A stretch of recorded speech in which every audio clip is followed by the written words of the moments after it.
Hello students, welcome back Gajanan academy YouTube channel. My self Randeep Singh और हम discuss कर रहे हैं class 12 mathematics chapter number 10 vector algebra का एक इंपॉर्टेंट टॉपिक एक्सरसाइज 10.3 का पूरा इंट्रोडक्शन पार्ट, जिसके अंदर हम काफी कुछ सीखने वाले हैं। तो बिल्कुल भी स्किप मत करना, एकदम लाइन से बने रहना, एकदम फोकस करके, एकदम आपका कंसंट्रेशन रहना चाहिए कि क्या क्या चीजें, क्या क्या पॉइंट बताने वाला हूं मैं आपको। ठीक है, देखो, आप चाहो तो यहाँ पर रट भी सकते हो, क्योंकि मेनली जो है एक या दो फॉर्मूला है यहाँ पर एक्सरसाइज 10.3 के लिए, आप रट के यहाँ पर काम बन जाएगा। लेकिन बोर्ड्स के अंदर कई बार बहुत ही डीप क्वेश्चन पूछे जाते हैं, जहां आपका बेसिक कंसेप्ट ही काम आएगा, इसलिए आप कंसेप्ट्स को सारे अच्छे से समझो। ठीक है, सबसे पहले तो हम पढ़ने के वाले, हम पढ़ने वाले प्रोडक्ट ऑफ टू वेक्टर। अब वेक्टर क्या, scalar product of two vector. अब स्केलर मैंने आपको पहले भी डिस्कस कराया था, स्केलर क्या होता है, इसमें डॉट प्रोडक्ट पढ़ेंगे। स्केलर पॉइंट जैसे कि लाइक ए आई कैप है प्लस बी जे कैप है प्लस सी के कैप है। ठीक है, तो ये वाला पार्ट इसका कौन सा होता था, स्केलर पॉइंट। तो हम स्केलर का प्रोडक्ट पढ़ेंगे, है ना। ये स्केलर है, ये स्केलर है, ठीक है, और ये पूरा वेक्टर है। ये क्वेश्चन भी आया था, इसमें मैंने बताया था आपको। ठीक है, चलो, तो स्केलर प्रोडक्ट पढ़ेंगे हम दो वेक्टर का। तो देखो, मान लो एक वेक्टर है यहाँ पे नीचे एक, ठीक है, उस वेक्टर से यहाँ पर दूसरा वेक्टर जा रहा है, बी वेक्टर, और उन दोनों कितना चले सर, वो थीटा चले। कितना चले, थीटा चले। तो एक तो हो गया कि सर ये जो थीटा है वो कहां से कहां तक वेरी करेगा, सर यहां से यहां से यहां से यहां से यहां से यहां, यानी कि सर ये थीटा की जो वैल्यू होगी ना, वो जीरो से बड़ी होगी और पाई के इक्वल भी हो सकती है। ठीक है, और पाई से छोटी भी हो सकती है। तो जीरो टू पाई वेरी करेगा ये थीटा की वैल्यू। तो यहाँ पे जब भी आपसे इस ए और ये बी, ये जो ए यो बी दे रखा है, इनका डॉट पूछे तो आप क्या बोलोगे, ए का मैग्नीट्यूड बी का मैग्नीट्यूड कॉस थीटा हो गया साहब। बताओ समझ में। ये टॉपिक्स आपने थोड़े थोड़े फिजिक्स में भी देखे होंगे, ठीक है, जहां आपने वेक्टर डिस्कशन किया होगा, चैप्टर नंबर 4 या 5 होगा शायद, फिजिक्स पार्ट 1 के अंदर। तो शायद आई थिंक चैप्टर आगे पीछे हो गए होंगे, वो एक आध चैप्टर अगर रिड्यूस हो गया हो तो फिजिक्स का सिलेबस मुझे पता नहीं है, मैं बता रहा हूँ आपको। हाँ, वहां पर आपने इस टाइप के स्केलर डॉट प्रोडक्ट वगैरह वहां पढ़ लिए होंगे मेरे ख्याल में पहले, ना।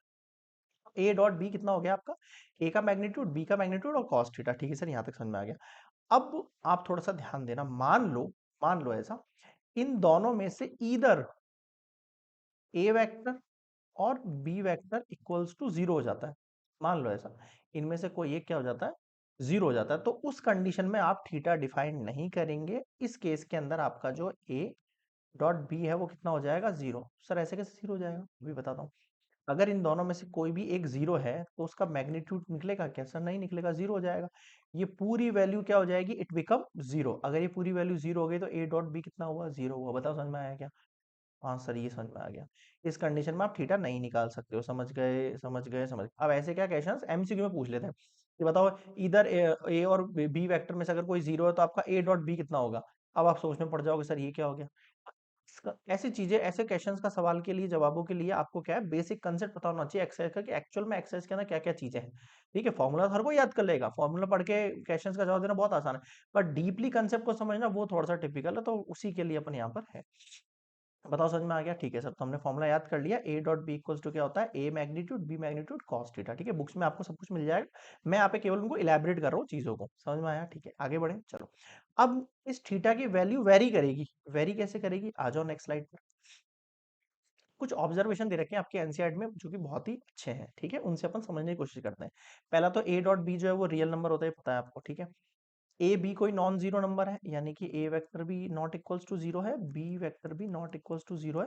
ठीक है, उस कंडीशन के अंदर, उस कंडीशन में A dot B equals to zero निकल रहा है। भाई सर, हमने तो पढ़ा है कि A dot B equals to A का मैग्नीट्यूड बी का मैग्नीट्यूड और कॉस थीटा होता है। लेकिन जब ये दोनों नॉन जीरो है, अभी मैंने बताया अगर इन दोनों में से एक जीरो होगा तो ए डॉट बी जीरो हो जाएगा, लेकिन ये दोनों नॉन जीरो दे रखे हैं, उस कंडीशन में भी ये आपके जीरो निकल के आ रहा है। कब, ओनली एंड ओनली इफ ए और बी क्या हो, आपस में परपेंडिकुलर हो। ए और बी आपस में क्या हो, परपेंडिकुलर हो। सर परपेंडिकुलर कैसे होंगे, देखो भाई ऐसे होंगे, मान लो ये ए वेक्टर है, बी वेक्टर है, ये आपका थीटा है, थीटा आप क्या हो गया, आपका 90 डिग्री हो गया। ठीक है सर, मैं फॉर्मूले से चलूंगा, A dot B equals to A magnitude B magnitude और कॉस 90। अब आप बताओ कॉस 90 का मान कितना होता है, सर जीरो होता है। तो ये पूरी वैल्यू जीरो हुई नहीं हुई, हाँ सर हो तो गई। अब बताओ समझ में आया क्या, क्लियर है। तो केवल ए और बी अगर नॉन जीरो दे रखे हैं और आपसे पूछ ले नॉन जीरो है, फिर भी A dot B equals to zero निकल के आ रहा है, कब आएगा, जब थीटा इक्वल्स टू 90 होगा, थीटा इक्वल्स टू 90 होगा, ये कहना चाह रहा है। इसका मतलब ए अब देखो यहाँ पे परपेंडिकुलर बन गया ना, ए वेक्टर बी वेक्टर क्या हो गया, आपस में परपेंडिकुलर हो गए। ऑब्जर्वेशन तो दे रखे हैं लेकिन आपको उनको इलेबरेट करना पड़ेगा, तो वो मैं यहाँ पे समझाने का काम कर रहा हूँ। ठीक है सर, एक कंडीशन आपको दे दी, थीटा इक्वल्स टू 0 है साहब, फिर से फॉर्मूला लगाओ, A vector dot B vector equals to A magnitude B magnitude और कॉस 0। अब मुझे बता कॉस 0 का मान कितना होता है सर, कॉस 0 का वैल्यू तो 1 होता है। कितना हो जाएगा ये, ए मैग्नीट्यूड और बी मैग्नीट्यूड। बताओ समझ में आया क्या? बिल्कुल आया, बिल्कुल आया सर। उस कंडीशन में A dot B equals to होगा इस वाली कंडीशन के, ठीक है। और अगर मान लो आपका ये जो है थीटा इन दिस केस आपका 0 ही है, ठीक है, लेकिन अगर आपका a इक्वल्स टू आपको b दे रखा है, तो मतलब कि a का मैग्नीट्यूड इक्वल्स टू आ गया किसके, b के मैग्नीट्यूड के, ठीक है। यानी कि आपको a vector equals to b vector दे रखा है। अगर ये दोनों वेक्टर इक्वल दे रखे तो क्या होगा सर, तो कुछ नहीं होगा। ये जो a डॉट बी है ना, उसकी जगह a डॉट a हो जाएगा, इक्वल्स टू क्या हो जाएगा, a का स्क्वायर हो जाएगा। समझ में आया कुछ?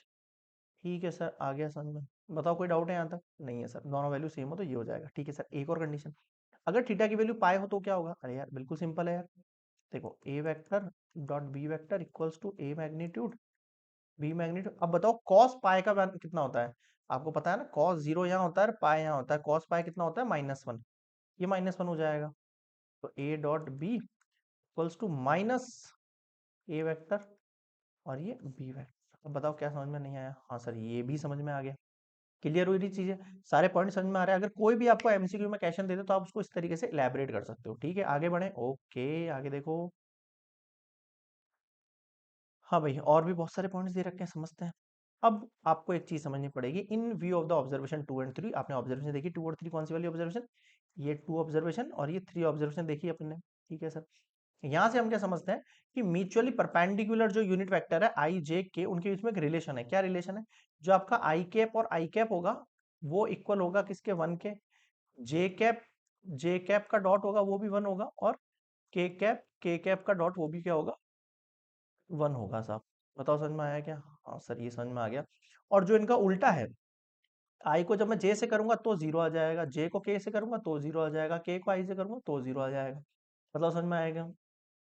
ठीक है सर, क्लियर हुआ। For mutually perpendicular unit vector है अगर, तो उस वाली कंडीशन में आपको ये वाली चीज बहुत इंपॉर्टेंट है। इसी पे बेस आपको बहुत सारे क्वेश्चन मिलेंगे, बहुत ही सारे।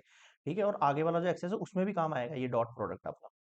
ठीक है, ओके। अगर आपको किसी किसी क्वेश्चन में थीटा निकालना है तो कॉस को क्या भेज देना, नीचे भेज देना, तो थीटा की वैल्यू क्या हो जाएगी, कॉस इनवर्स हो जाएगी, और ये ए वेक्टर बी वेक्टर डॉट और ये मैग्नीट्यूड दोनों का। बताओ समझ में आया? ठीक है सर, आगे देखो। The scalar product is commutative.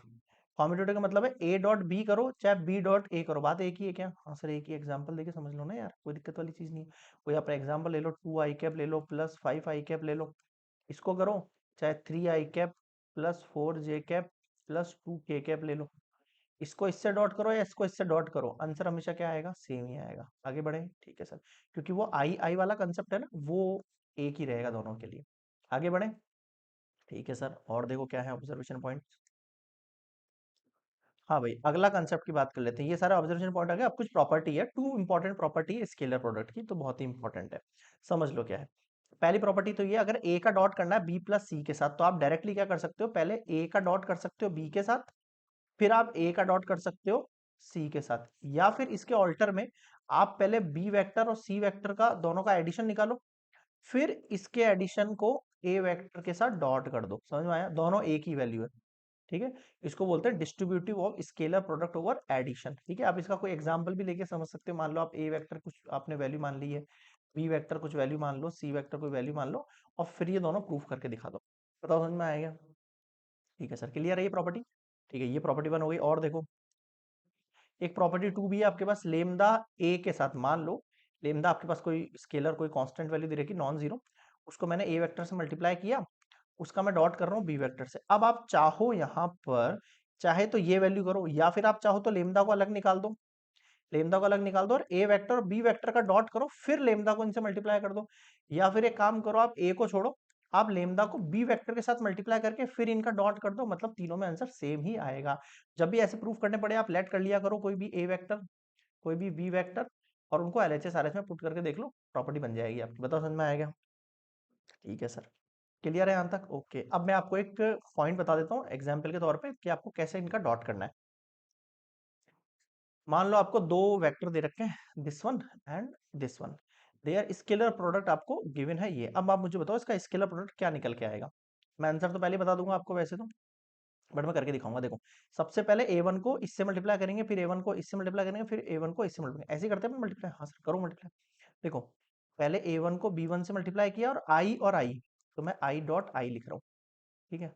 Plus फिर मैं a1 को b2 से मल्टीप्लाई करूंगा और i कैप और j कैप। फिर मैं a1 को इससे मल्टीप्लाई करूंगा a1 b3, यहां मैं लिखूंगा i कैप और k कैप। फिर a2 के लिए देखो, a2 b1 j कैप और i कैप, इससे किया। फिर a2 को इससे किया, प्लस a2 b2 जे कैप। फिर a2 को इससे किया, कितना हुआ, a2 b3 जे कैप और के कैप, ठीक है। फिर इस a3 वाले से करो, a3 के कैप, सॉरी बी रह गया, एक सेकंड एक सेकंड एक सेकंड, a3 फिर b1 के कैप और i कैप, फिर a3 b2 के कैप और जे कैप, फिर a3 b3 के कैप और के कैप। अभी मैंने एक चीज बताई थी आपको, I cap into dot I cap, J cap dot J cap और K cap dot K cap, इन तीनों का वैल्यू कितनी होती है, 1 होती है। और इसी के उल्टा आई कैप को आप जे कैप से करो, जे को के से करो और के को आई से करो, मतलब किसी भी दूसरे वाले डॉट करोगे तो उसका आंसर कितना आएगा, 0। इस हिसाब से देखो, ये वाली वैल्यू आपकी a1 b1 रह जाएगी और इसका वैल्यू 1 हो जाएगा। इसकी जगह 0 हो जाएगा, इसकी जगह भी 0 हो जाएगा, इसकी जगह भी 0 हो जाएगा, इसकी जगह आपके पास a2 b2 हो जाएगा, ठीक है। इसकी जगह 0 हो जाएगा, इसकी जगह 0 हो जाएगा, इसकी जगह 0 हो जाएगा, ये वैल्यू एज इट इज बच जाएगी a3 b3। यानी मेरा कहने का मतलब ये है, जब भी आपके पास डॉट करने को मिले आपको a1 आई कैप प्लस a2 जे कैप प्लस a3 के कैप को b1 आई कैप प्लस b2 जे कैप प्लस b3 के कैप, तो आप सिंपली फर्स्ट आई कैप के दोनों कंपोनेंट को मल्टीप्लाई कर दो, जे कैप के दोनों कंपोनेंट को मल्टीप्लाई कर दो, साइन जो भी हो लगा देना, प्लस माइनस जो भी हो ना, अभी यहाँ फिलहाल में प्लस ही है। और के थ्री के कंपोनेंट को मल्टीप्लाई कर दो, a3 b3, बस आपका काम बन जाएगा। आपको इतना लंबा चौड़ा करने की जरूरत नहीं। बताओ क्या समझ में आया, आया कुछ पल्ले पड़ा। तो इस तरीके से हम क्वेश्चंस पढ़ने वाले हैं, एक एग्जाम्पल दे दिया मैंने आपको, ठीक है। चलिए, अब ये एक टॉपिक खत्म हो गया इस पार्ट 1 का। अब मतलब एक तो इस टाइप के क्वेश्चंस मिलेंगे आपको, एक मिलेंगे प्रोजेक्शन के क्वेश्चन। प्रोजेक्शन के क्वेश्चन क्या होता है वो भी देख लो आप भैया। Projection of a vector on a line, ठीक है भाई, पहले इसको समझना अच्छे से। देखो क्या कहना चाह रहा हूं मैं, जैसे मान लो ए वेक्टर है, उसका बी वेक्टर के ऊपर प्रोजेक्शन निकालना है आपको, ऐसे सवाल होंगे। तो इस कंडीशन में आंसर क्या होगा, ए बी का डॉट निकालना और अपॉन में बी वेक्टर का मोड लिख देना है। ये projection of A on B हो जाएगा। क्या हो जाएगा, projection of A on B हो जाएगा। होगा नहीं होगा, हाँ सर हो तो जाएगा। क्लियर है। अब इस चीज को समझते हैं एक्चुअल में ऐसा होता कैसे। जैसे मान लो आपने एक ए बी, आपने एक वेक्टर बनाया जो एंगल ए बना रहा है एल लाइन के साथ, ठीक है, एल लाइन है, इसके साथ एक एंगल बना रहा है वो थीटा करके, ठीक है। गिवन डायरेक्टेड लाइन इस लाइन में, और एंटी क्लॉकवाइज बना है। आपको पता है क्लॉकवाइज कैसे होता है, ऐसे घूमता है, और एंटी क्लॉकवाइज ऐसे उल्टा घूमता है, उल्टा, ठीक है, ऐसे उल्टा, समझ रहे हो, एंटी क्लॉकवाइज, ठीक है सही। Then the projection of A, projection का मतलब क्या, उसकी जो परछाई बन रही है इसके ऊपर, देखो इसकी जो है, इसका प्रोजेक्शन पड़ रहा है इसके ऊपर, एज इट इज है ना, परछाई जिसको आप कह सकते हो। जो प्रोजेक्शन है ए बी का एल के ऊपर इज अ वेक्टर पी, वो क्या है, वेक्टर पी मान लिया मैंने उसको। तो इसका जो ए बी वेक्टर का जो प्रोजेक्शन है ना, वो मैंने मान लिया पी वेक्टर है भैया। कौन सा है, पी वेक्टर है। और जिसके अंदर ए बी के मैग्नीट्यूड होगा और कॉस थीटा होगा। अभी एक्चुअल में आया कैसे, विथ मैग्नीट्यूड, इसका मैग्नीट्यूड क्या होगा, ए बी का मैग्नीट्यूड कॉस थीटा, ये पूरी वैल्यू निकलेगी। अब ये वैल्यू कैसे आएगी देखो, और ये जो पी की डायरेक्शन है वो अभी फिलहाल एल की डायरेक्शन में है, लेकिन ये इसके ऑपोजिट भी हो सकती है, कोई जरूरी नहीं है ऐसा, ठीक है। वो डिपेंड करेगा कॉस थीटा के ऊपर कि कॉस थीटा पॉजिटिव है या नेगेटिव है। अब कैसे समझाना चाह रहे हो सर, आप बताता हूँ मैं। जैसे देखो, इसमें चार तरीके से थीटा निकलेंगे। इस वाली कंडीशन में जो थीटा है वो 0 से लेके आपके 90 तक वेरी करेगा, ऐसा मान रहे हैं हम, ठीक है, 0 से 90 तक वेरी करेगा। इस कंडीशन में देखो, जब ये 90 से ऊपर चला जाएगा, 90 से ऊपर चला जाएगा केस, यानी 90 से 180 के बीच में वेरी करेगा, लेकिन थीटा हमेशा कहाँ से काउंट होगा, वहीं से जीरो से ही काउंट होगा, तो ये जीरो से ही चलता जाएगा यहाँ तक, तो ये ध्यान रखना थीटा जीरो से ही काउंट रहेगा। समझ गए? ठीक है सर। ये ए बी इसमें एक वेक्टर हो गया, इसका प्रोजेक्शन इस बार वही पी की डायरेक्शन। अब ये ध्यान रखो आप, इस बार आपके एल की डायरेक्शन देखो यहाँ है, लेकिन आपका जो ये पी है उसका डायरेक्शन कहाँ बन रहा है, उल्टी साइड पे बन रहा है। कुछ समझ में आया यहाँ पे? क्लियर है? अगला देखो, अगर ये 180 से ऊपर चला जाए और कहाँ तक, 270 तक, यहाँ तक, यहाँ से लेके यहाँ तक, लेकिन कहाँ से काउंट होगा, होगा जीरो से काउंट पूरा यहाँ से लेके यहाँ तक, ये 180 से 270 के बीच में थीटा रहेगा। समझ में आ रहा है? और अगला आपको पता है पूरा का पूरा 270 से 360, लेकिन यहाँ पे काउंट पूरा ही होगा शुरू से लेके जीरो से लेके। ठीक है सर। अब मेरी बात सुनो, जो वेक्टर पी है, ये जिसकी हम बात कर रहे हैं, जो आंसर निकल के आ रहा है बार बार, ये जो वेक्टर पी है, ये आपका क्या है, प्रोजेक्शन है। देखो, ये जो वेक्टर पी है, ये आपका क्या, प्रोजेक्शन वेक्टर है। ये जो वेक्टर पी है ना, ये ही आपका प्रोजेक्शन वेक्टर है। प्रोजेक्शन वेक्टर एक्चुअल में यही निकालना है आपको, ठीक है, और यही निकालने की कोशिश करेंगे अपन। और देखो, and magnitude is simply called the projection of the vector A B on the directed line. तो जो अगर पी का मैग्नीट्यूड निकालने को कहा जाए आपको, its magnitude P is simply called the, इसको क्या कहेंगे हम, projection of the vector A B on the directed line. Projection of the vector A B है ना, ए बी का जो प्रोजेक्शन होगा ना वो। समझे? कैसे? समझो मेरी बात को। जैसे मान लो ये वाली कंडीशन दे दी है आपको, ठीक है सर। अब मुझे बताओ, अगर मुझे ए बी जो वैल्यू दे रखी है, ठीक है, यहां से देखो, ये जो ए बी दे रखा है, इसका प्रोजेक्शन कहाँ आ रहा है सर, इसका प्रोजेक्शन पी पर आ रहा है। इसका प्रोजेक्शन कहाँ आ रहा है सर, पी पर आ रहा है। ठीक है, समझ में आया कुछ? ठीक है सर। और इसके लिए अगर मुझे मैग्नीट्यूड निकालना पड़े, तो एबी का मैग्नीट्यूड निकालना जानते हो किस तरीके से निकालते हैं? बिल्कुल उसी तरीके से, सिंपली। ठीक है सर, आगे देखो। For in H example 1 2 position of A B on line is a vector A C. ठीक है, ये जो लाइन था ना, उसका नाम ए से लेके सी दे रखा था, ठीक है, इसलिए वो ए सी बोल रहा है। और देखो, अब कुछ ऑब्जर्वेशन है।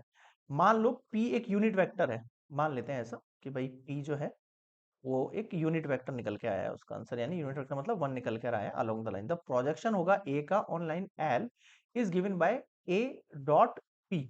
अब ये पी क्या है, देखो, जो प्रोजेक्शन होगा ना ए का, मतलब जो लाइन थी उसका जो प्रोजेक्शन होगा इस पे, इस ए का जो प्रोजेक्शन होगा, वो एक्चुअल में हम कैसे निकालेंगे, ए वेक्टर डॉट, अगर मान लो इसकी वैल्यू आपको पी दे रखी है, फिलहाल मैं मान लो पी मान लेता हूँ, पी पॉन में पी का मैग्नीट्यूड, ऐसे निकालते हैं। और आपको पता है, अगर मैं इसकी जगह ये लिख रहा हूँ और पी का कैप, और ये पी कैप कैसे निकालते हैं हम सर, पी कैप ऐसे निकालते हैं, ये पी वेक्टर कौन, पी का मैग्नीट्यूड। तो देखो आ वही चीज रही है आपके पास घुमा फिरा के।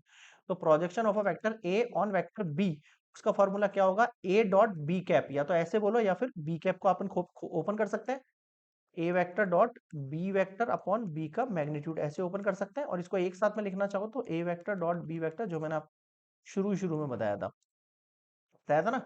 और अगर इस कंडीशन में मान लो थीटा जीरो हो जाता है, जीरो मतलब ये है और इस पर ही जीरो हो जाता है, ठीक है, तो प्रोजेक्शन होगा वेक्टर का ए बी का, वो खुद ही हो जाएगा। वो भाई ये लाइन यहाँ वाली थी, वो लाइन इसी के ऊपर आ गई ना यार, तो यही ए बी होगा, तो प्रोजेक्शन जो होगा वो ए बी हो जाएगा।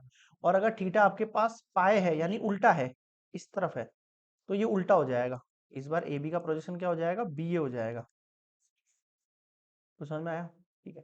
और दो कंडीशन, एक तो 90 वाली सीधी, और एक उसके उल्टा 270 वाली, theta equals to pi by 2 और 3 पाई बाय 2, उस कंडीशन प्रोजेक्शन क्या हो जाएगा, जीरो हो जाएगा। बताओ समझ में आएगा? ठीक है सर, ये तो समझ में आ गया। प्रोजेक्शन क्या हो जाएगा उस कंडीशन के अंदर, परपेंडिकुलर, यहाँ से लेके यहाँ तक, ये थीटा कितना हो गया, ये 90 वाली कंडीशन हो गई, और ये 270 वाली कंडीशन, उस वाली कंडीशन के अंदर आपका प्रोजेक्शन क्या हो जाएगा, ए बी के ऊपर विल बी जीरो। बताओ क्या समझ में नहीं आया? क्लियर हुआ? यहाँ तक कुछ पॉइंट समझ में आए? मेनली आपको प्रोजेक्शन ध्यान रखना है कि एक का बी पे प्रोजेक्शन कैसे निकालते हैं, बस है ना, फॉर्मेलिटी की समझा दिया मैंने, कुछ पॉइंट्स वगैरह आपकी बुक में दे रखे हैं, ऑब्जर्वेशन पॉइंट, और उनको अपन क्लियर कर चुके हैं यहाँ पे। बताओ कोई दिक्कत है यहाँ पे? नहीं? नेक्स्ट स्लाइड पे चले। नेक्स्ट स्लाइड पे देखते हैं हम अगला क्या इसका फाइनली रिमार्क है। लास्ट और रिमार्क्स देख लेते हैं, कुछ और आपकी बुक्स में रिमार्क्स दे रखे हैं, ठीक है। तो ये वाले सारे पॉइंट आपको समझ में आ गए होंगे, ठीक है सर। एक बात और समझ लेना कि जब हमारे पास 90 वाली कंडीशन होती है, तो हम ए वेक्टर डॉट बी वेक्टर का जो डॉट होता है उसको क्या लिखते हैं, जीरो लिखते हैं, नहीं लिखते हैं? हाँ सर लिखते हैं। तो यही वाली कंडीशन होती है प्रोजेक्शन में, जब आपके पास 90 या 270 आ जाए तो ए डॉट बी क्या हो जाएगा, जीरो हो जाएगा। समझ में आया? तो ये क्वेश्चन मत करना कमेंट में, मुझे लगा शायद आप लोग पूछोगे।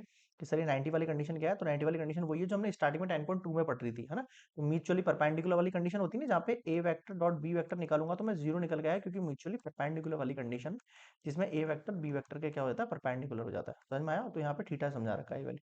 आगे देखो, आगे कुछ रिमार्क्स है। अल्फा बीटा गामा आपको पता है डायरेक्शन एंगल्स हैं और वेक्टर ए के, ठीक है। Then direction cosine, direction cosine क्या होता है, देखो एल अपॉन ए वेक्टर, ये पढ़ा है अपन ने। ये ए क्या है, कंपोनेंट है। क्या है, कंपोनेंट है। अगर मैं इस कॉस अल्फा को ऐसे भी लिख सकता हूँ, कि हाँ सर लिख सकते हैं।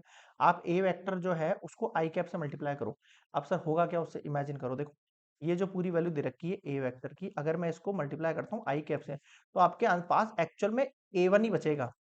क्या बचेगा, ए वन। क्यों?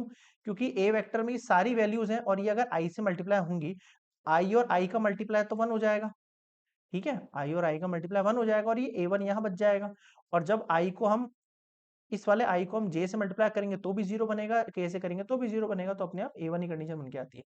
और जो मैग्नीट्यूड है उसके अंदर आपको पता है कि इसका जो मैग्नीट्यूड निकल कर आएगा, केवल ए का निकालना है, आई का मैग्नीट्यूड आपको निकालना नहीं, केवल वन हो जाएगा। इसका मैग्नीट्यूड निकालोगे तो रूट में वन ही तो होगा यहाँ पे ये, ठीक है। चलो, तो इस तरीके से ये वापस से वही फॉर्मूले बताया, मतलब स्टार्टिंग में जो अपने पढ़े थे ना, उसका एक तरीके से आपको रिवाइज करवा रहा है, ठीक है। कॉस बीटा का फॉर्मूला, कॉस गामा का, ये आपके डायरेक्शन कोसाइन से, डायरेक्शन रेशियोस लिखे हुए ऊपर है, और नीचे उनके मैग्नीट्यूड है। बताओ समझ में आया क्या? ठीक है सर, तो आप इसको क्रॉस मल्टीप्लाई कर सकते हो यहाँ से यहाँ तक। तो आप इसको ऐसे भी लिख सकते हो, cos alpha A one equals to A magnitude. जाए समझ में? ठीक है सर। तो ये जो वैल्यूज है आपके पास कि, एक मिनट, अच्छा ये इधर था, सॉरी, एक मिनट, वो मैंने क्रॉस मल्टीप्लाई में नीचे से ऊपर भेजना था ना, थोड़ा सा मिस हो गया ना, ये भेजा है मैंने ऊपर, है ना, और ये यहाँ पे रखा है। तो जो ए वन की वैल्यू है ये, फिर ये ए टू की वैल्यू है, और फिर ये ए थ्री की वैल्यू है, respectively projection of A along O X O Y और ओ जेड। आप इनको क्या ले सकते हैं, प्रोजेक्शन मानेंगे आप इनको, ठीक है। और ये स्केलर कंपोनेंट होते हैं, मैंने आपको पहले बता दिया, ऑफ द वेक्टर। और एक्स वाई जेड एक्सिस से है, if A is a unit vector. अगर मान लो ए आपका यूनिट वेक्टर निकल के आ जाता है, क्या निकल के आ जाता है, ए जो है वो आपका क्या निकल के आ जाता है, यूनिट वेक्टर निकल के आ जाता है। तो डायरेक्टली आप ये वाली वैल्यू लिख सकते हो, A one equal cos alpha I plus cos beta plus cos gamma. बताओ समझ में आया क्या? ठीक है सर, क्योंकि ये वाला जो ए है ना, मैग्नीट्यूड ये वन हो जाएगा उस वाली कंडीशन में। कुछ क्लियर हुआ? तो ये है कुछ इंट्रोडक्शन पार्ट मेरी तरफ से, मैंने कोशिश करी इसमें सारे पॉइंट जितने भी एनसीईआरटी में गिवन है वो लगभग सब ऐड ऑन कर दिए हैं। इससे बाहर एनसीईआरटी कुछ नहीं जाएगा। मतलब एनसीईआरटी पेपर पे जो पैटर्न बनेगा ना, 90 टू 100 स्कोरिंग आपकी मेरी गारंटी रहेगी, ठीक है। अगर आप इसी तरीके से कंटिन्यू पढ़ते रहे तो हर वीडियो लेक्चर से पहले आप इंट्रोडक्शन पार्ट देखा करो, ताकि एक्सरसाइज का आपको थोड़ा आइडिया लग जाए। उसके बाद एग्जाम्पल जरूर किया करो, फिर आप एक्सरसाइज पे चढ़ा करो। समझ रहे हो?